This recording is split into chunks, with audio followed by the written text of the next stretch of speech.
Halo semua, kami dari Kelompok 5. Sekarang kami ingin memperkenalkan diri kami dari ujung. Nama saya Daniel Andradianto, NRP 2. Nama saya Muhammad Agustian, NRP 84. Nama saya Mutiara Nisa, NRP 087. Nama saya Teresa Mardika Rani, NRP 90. Dan yang terakhir nama saya Ismail Arifah Simatupang, NRP 119.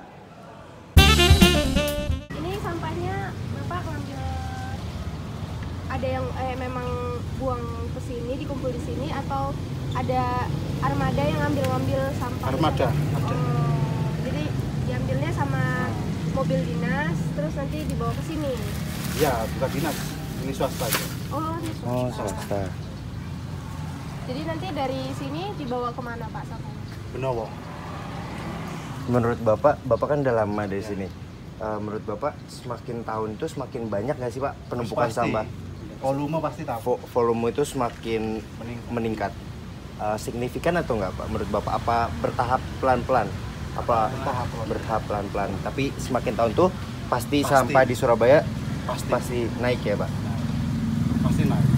Untuk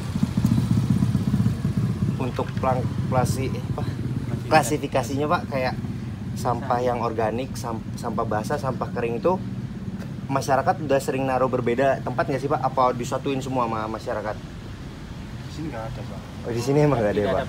Tidak ada pemisahan. Jadi masyarakat langsung taruh aja gitu Pak? Kalau di Mulyorejo ada. Ada yang dibakar, sebagian dibuang ke Benowo.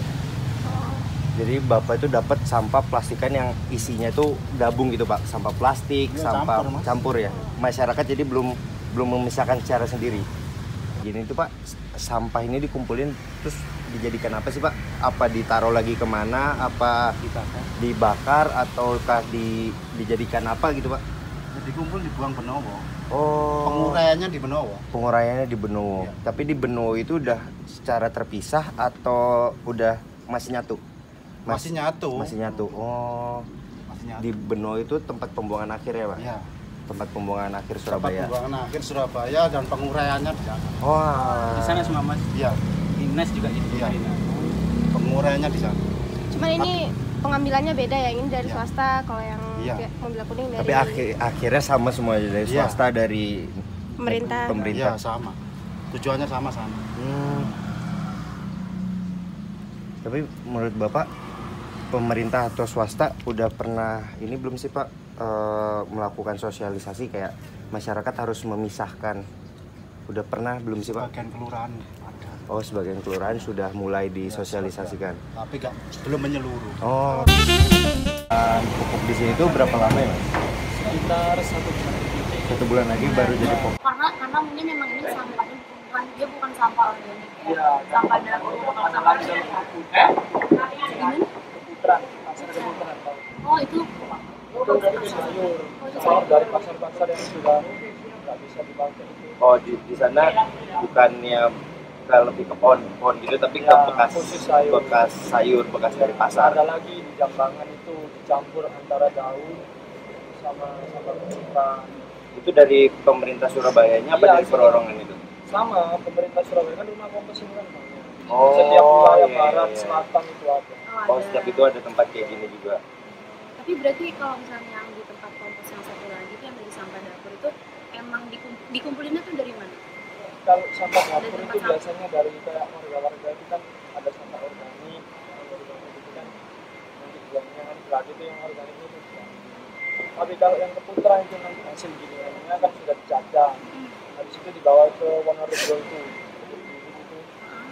dicampur sampah daun sampai alat berat. Di sana lebih besar.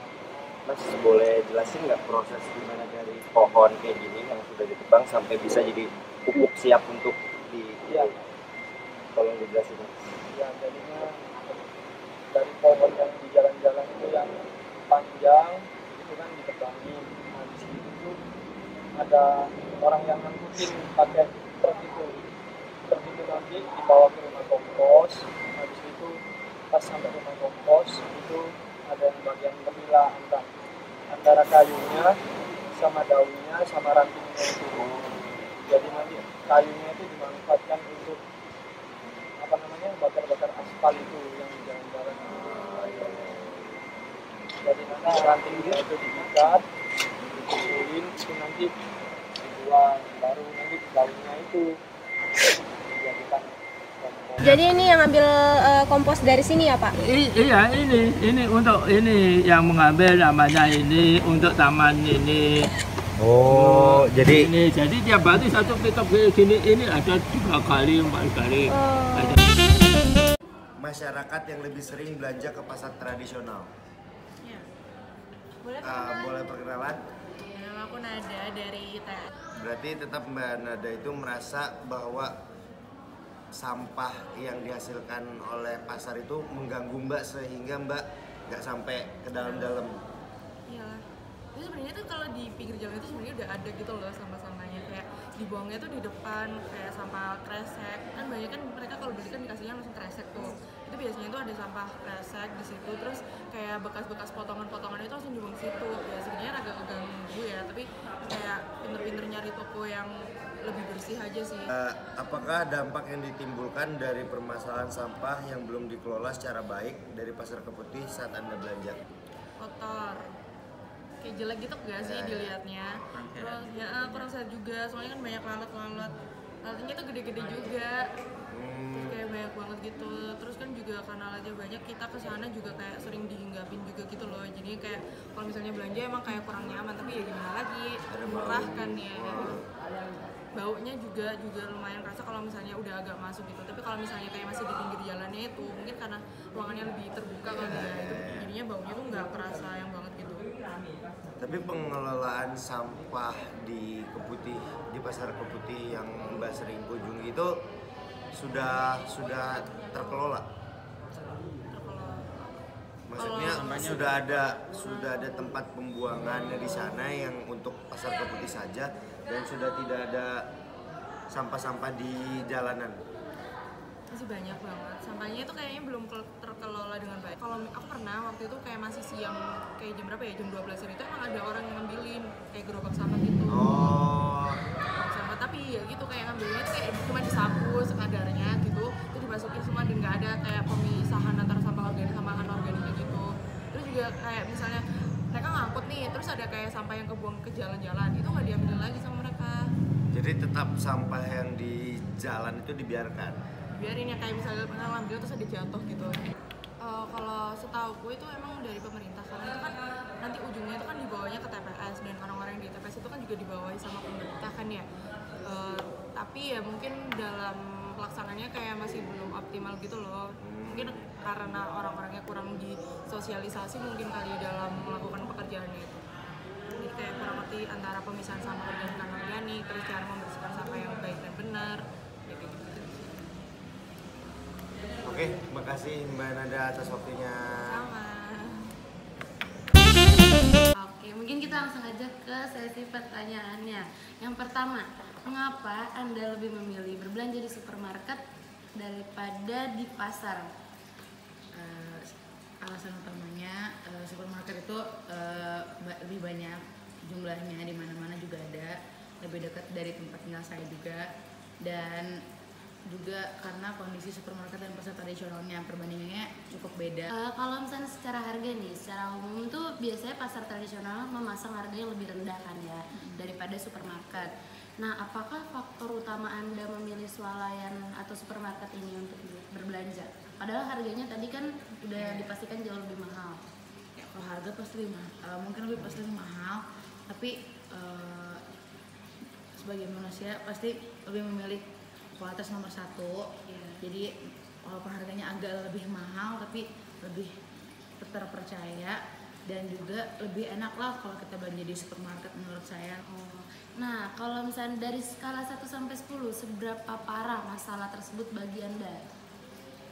Masalah sampah tadi. Dan mengapa? Apa ya?